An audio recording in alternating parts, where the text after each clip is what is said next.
Here are a few short and sweet but very important tips for Cakewalk by BandLab users. And you should check these options before starting any project, whether recording, mixing, editing, or mastering. Let's go into the preferences. Or we just press the letter P. The first one and the most important one, under File and Advanced, you should have this option enabled. By default, it'll be 0. That means no autosave. Make sure you have the right amount of numbers. So in my case, I have autosave every 5 minutes or 10 changes. This will save you a lot of headache, especially in a case where you are using a new plugin and the plugin crashes. Or even sometimes Windows does things, updates in the background, and your system crashes. At least this way, you would have saved the last 5 minutes. Of course, it goes without saying, make sure you always press Control S, which is save. But this way, even if you forget saving every now and then, Cakewalk will automatically save it for you every 5 minutes. I also enable versioning, but you don't really have to. Personally, I also select allow only one project at a time. This way it minimizes resources just in case I have another project open in the background eating up the resources. So unless you need 2 projects open at the same time, checking and looking and copying presets from one to the other, I like to work with one project at a time.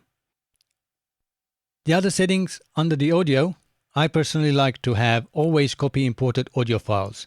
That way, any files you drag from given project, Cakewalk will copy them into its own folder under audio data. This way, when you do a backup, restoring is much easier because every file is in the right place. This is quite handy, especially if you copy files from a USB pen drive, and then when you remove the USB pen drive, those files don't exist anymore. By copying them to the right place where Cakewalk can find it, it will make it very easy. And lastly, depending on what exporting you need to do, whether you are exporting to a CD or MP3, select 16-bit because those systems are 16-bit.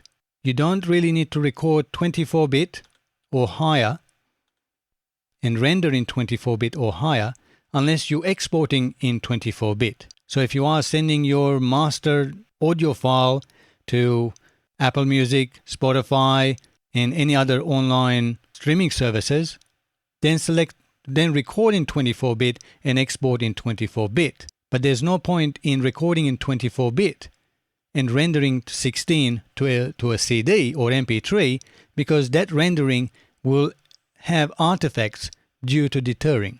There are many great videos about deterring, so I highly recommend to do a YouTube search, learn about deterring, and it will make sense to you why you should select the right recording and rendering bitrate, depending on your final project exporting. Well, that's it for now. I hope these tips were helpful. If they were, make sure you give me the thumbs up. And as always, thanks for watching and have a great time making music. Cheerio, guys.